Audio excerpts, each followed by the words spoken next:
Welcome to the Biz Kidz Podcast. We're back and we're here to inspire you with entrepreneurship stories today. I have a guest with us, Brian Davis of Complete Construction Group. And as always, we like to hear stories of entrepreneurs, what they've done, how they got the bug, and how they actually went out and got started in their business. So as we always start off, Brian, tell us in 60 seconds who you are and what you do. Well, my name is Brian Davis. I am Complete Construction Group. We do interior remodeling here in Southwest Florida. We specialize in kitchen and bathroom remodels, but we also do what I like to call jobs of substance, whether it's floors, doors, baseboards, drywall repairs. We can come into your home and make it beautiful again. And I want to let you guys know that Brian has been working with the Biz Kidz as a mentor. He's judged at a few of our competitions, and he's been at a couple of our events where he actually got a chance to talk to kids, kind of give them some advice. So we thank you for the time you take to invest in our kids and kind of teach them those skills. As entrepreneurs, a lot of people and a lot of us all got the ideas when we're kids, like, hey, I want to make some money. Oh, how old were you when you first got the bug of entrepreneurship and wanting to start your own business? Well, growing up, my father, he started and built a painting contracting business in Naples, Florida. So it was probably kindergarten, summers during school. When it was summer, we were in his shop. We were sanding boards, we were priming, we were staining. As I got older, I was able to go out and work in the field, and I got to really kind of watch my dad direct how things went, lead people, motivate people. And I got to see him build something that he owned. So it probably started back then, pretty early. Did he have you out doing sales, or did you work in the shop doing all the dirty work? Yeah, I started at the broom. I was sweeping, I was sanding. Looking back now, probably a lot of the boards that I was sanding weren't even boards that we were going to put in any homes. They just had me out there learning the skills. I didn't really get too much into sales until later in life when I started working at Sherwin-Williams. That's really where I kind of honed my sales aspect of business. Well, we all have to have that Karate Kid vision of like wax on, wax off, and get in that process of doing the dirty work and the basics before we can actually dive into it. So as a kid, did you ever have kind of that idea of like, hey, I think I want to start my own business? Or were you ever interested in trying to sell stuff to your neighbors or your friends or your mom or dad or to make some money? Yeah, definitely.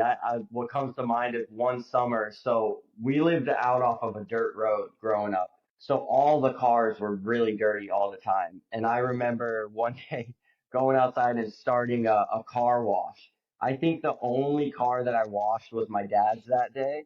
But we sat out there all day. We were shaking signs. We were trying to get people to pull in to wash their cars. I don't know how clean I would have got them, but we were out there trying. And that's where it all starts, right? As kids, we all find a little thing that we want to make some extra money. Mine was I wanted ice cream from the ice cream truck, so I sold cucumbers out of my mom's garden. So that's how it all started for me. And I got the bug once I got that money in my pocket. And so everybody has a different journey, and so we're always curious to how that worked for you. Now, as you got into after school, after high school, you kind of started getting into a professional career. Did you kind of stay with the service industry type of work, or were you in the handyman business, or working for somebody as a handyman because you had those skills now? Well, I think construction was always in my blood. My father, he was a painting contractor, but he was an all-around do-it-yourself kind of guy. Growing up, we would build decks, we would do home projects. My dad was the guy that would take care of everybody's problems in my family. Whenever somebody at their home, something was going on, we would come over, we'd figure it out, we'd fix it. So I learned really quickly how to do things like cutting boards, using drills, hammers, how to read levels and tapes, stuff like that. So that was always in my wheelhouse. For a long time, I worked for my father in the summers whenever they would have some odd jobs. My uncle for a while had, looking back now, what was a handyman business. We would do things like painting and repairs for people. And then I had the opportunity I was actually working for my uncle at the time. It was kind of here and there type of work. And I walked into Sherwin-Williams and they all knew me because of my father. So I got offered a job there. So that was really when I got like the normal 9 to 5 type job. Before that, it was a lot of kind of independent contracting type of stuff for members of my family. I started that the same type of business in college. I didn't start the business. I was working for a guy. He did remodels of houses and stuff, and basically flipping them. But I was dyslexic, and so every time I tried to cut an angle, I would get it the wrong way, and so I was always constantly messing it up. So I ended up doing all the grunt work, crawling under the house, cleaning out all the junk, and doing all the dirty jobs. But I always had problems of getting the angles correct on for me. Like I said, I'm dyslexic, so it was always hard to see. So Yeah, don't feel bad. I do that as well. so as you got to Sherwin-Williams and you're kind of starting to learn corporate processes at this point, did they teach? Were they good at sales training on how to sell the paint and how to get you kind of your mind thinking of how to interact with customers and all that stuff? If I'm honest, not a lot of training went on. I just looked at guys that were ahead of me that knew what they were doing in their aspect. There were guys that were really good at selling the stain, at matching the stain. The managers, they seemed kind of good at selling and bringing in the revenue. So I just kind of watched them and shadowed them. And I tried to always find the guy that I felt brought the most value to the company and just watch what he did and try to learn from them. So where in the process did you get to the idea of like, hey, I want to start venturing out on my own and doing my own handyman business? Well, after Sherwin, I worked for Sherwin-Williams for about 4 or 5 years. I worked my way up from a part-time delivery driver to full-time in their commercial store, and I was trying to continue to get promoted, but there were certain things that were holding me back. And I think about 2015 or so, I got an opportunity to work for a smaller nonprofit organization as their head of maintenance. So it was a little bit of a cool change for me. I got to move around. There was 3 locations in Bonita Springs that I would get to manage. So it was a bump in pay and it was also a little bit more responsibility. So I took that job in about 2015 and I worked that job for 5 years as well, trying to get promoted. It was while I was working for them that I put myself through college. That was one of the requirements to get promoted was to have a degree. So at that time, I thought having a degree was really going to open these doors for me and provide a better life for myself. It really didn't work out that way, but the skills that I learned while I was putting myself through college really helped me today. And it was through putting myself through college, graduating, and then not getting those promotions that I was promised that I started to decide that I didn't want anybody else to determine what my worth was. At that time, I was also going out and applying for other jobs, trying to change jobs again to find a new opportunity. And I would get continually passed up. Either I was overqualified or I believe when I was working for that organization, my shoes were just going to be too big to fill, that they didn't want to promote me out of that position. So I got tired of everybody else deciding what I was worth. So it was at that time I had just had my first daughter. I was living in a 400 square foot cinder block and I knew that I needed to make a change to provide more for my family. So I started diving into handyman work. I knew that I had a set of skills that I'd been developing since I was a child that I could go out and provide value to the clients that were already coming into my place of business at the time. It wouldn't be a conflict of interest, so it was really a great opportunity because I was able to market to those clients that I was seeing all day, every day that knew me at work, so they knew how I conducted myself, and then start building the client base off of that, the back of where I was working at the time. And I think that's always the greatest to see when people go through the process of working for somebody else. You learn a lot of processes and systems that they have, and you see the processes and systems that they don't have. And you may have mentioned them 1,000 times to them and said, "Hey, why don't we do it this way?" But they're so stuck in their ways they don't want to change. So you kind of get that thread of discontent of like, okay, you're not going to listen to my ideas. I know what I'm doing and you don't see my value. And so it gives you the kind of that motivation to go, okay, I'm not going to have somebody else determine where my future is going to go. I'm going to take this on myself and figure this out. And kind of using that bridge as the stepping stone to get away, and you start doing stuff on your own on the side on the weekends, starting your own basically your own side hustle, and then kind of working towards something where you can get away from the full-time job and have your own thing gives you that freedom. And that's what it's all about, is as an entrepreneur, you get the freedom to make your choices of how your day is going to go, if you're going to spend time with your family. Whereas an employee, a lot of times they say, hey, you're going to be here from 8 to 5. I don't care if your kids have practice at karate or if they have a football game, you are here during 8 to 5. As an entrepreneur, you get to decide, okay, I'm going to take this hour off to go see my kid's game. And then I'll go back to and work maybe a few hours tonight after they go to bed, so you get that opportunity. So you start kind of getting into doing your own thing on the side. How long did that process take before you kind of said, okay, I'm going to go in all in? Well, I knew so one thing about me is I know that I don't know everything.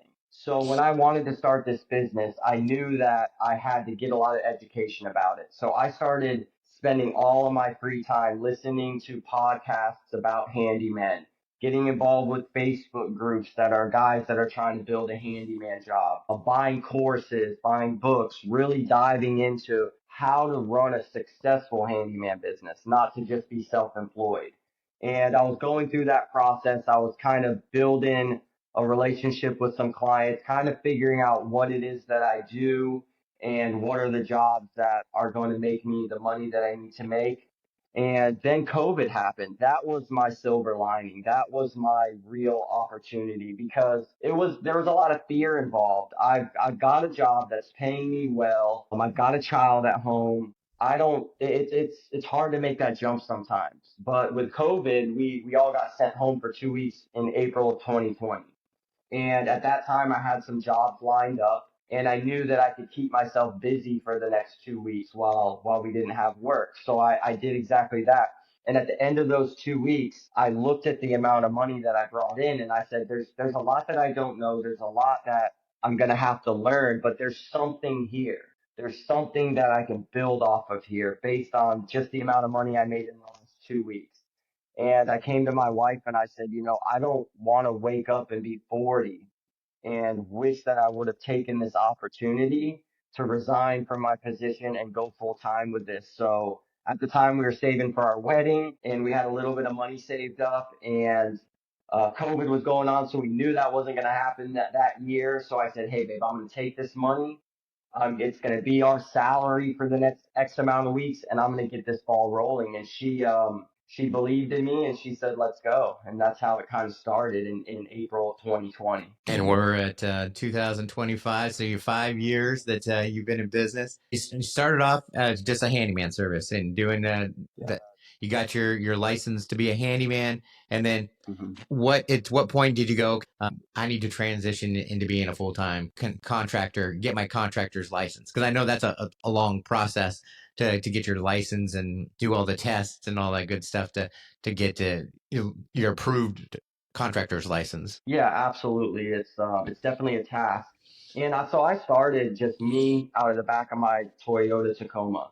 I'd load my tools up every day. I'd go out and work. I'd unload them. It was just me. And it got to the point where I realized that, I get busy and then I go out and I perform the work and now I'm slow because I'm not out selling and I'm busy and then I'm slow. So I have to create a better system where I can be selling more. So at that time, I said, all right, I need to hire my first employee. And I had a great opportunity to hire a guy that I knew, that I trusted, that was really good at a lot of different things. So we hired Kyle at the time, and we hit the pavement running. I booked jobs that he could complete by himself, or just a portion of it he would need my help. So I'd be able to go out, get him started for the day, and then go try to build the business. And we did that for many years. We built it until, I had a full-time helper for him at one point. We had a truck, a trailer, and we had built it to the point where if we kind of hit a little bit of a ceiling of what we could produce in a month. So if we were going to go to the next level, I would need, with the model that I had, I would need more trucks, more trailers, more guys, and more revenue. And I just, with the counsel that I had at the time, and that I have now, we just didn't think that that was the right move. That the right move for me was going to be to get my contractor's license. And my dad was a licensed contractor. And so I knew that that was always going to be my path. I didn't know it would happen so quickly, but it was at that time that I decided it was 2023. I started telling everybody who would listen that I was going to get my contractor's license. because when that alarm went off to get up and study in the morning, I wanted the pressure to be on. I wanted everybody to know that, Brian's going to do this. So we'll be on the lookout for it. So in 2023, the end of 2022, I started studying. The first half of 2023, I went through Camtech School of Construction. And then April of 2023, I took the exams and I passed them all first time. It was really exciting. It was a huge accomplishment. Like I was a lot more proud of that than getting my degree. So April 2020, we got our contractor's license. We got it activated, but fear held me back. I was afraid if I stopped fishing in the ponds of the handyman clients that I wouldn't be able to get the business for the remodeling work. And I also was afraid if I get these bigger jobs, like I can't mitigate risk as much. With these smaller jobs, the whole job can be a failure and I can cover it.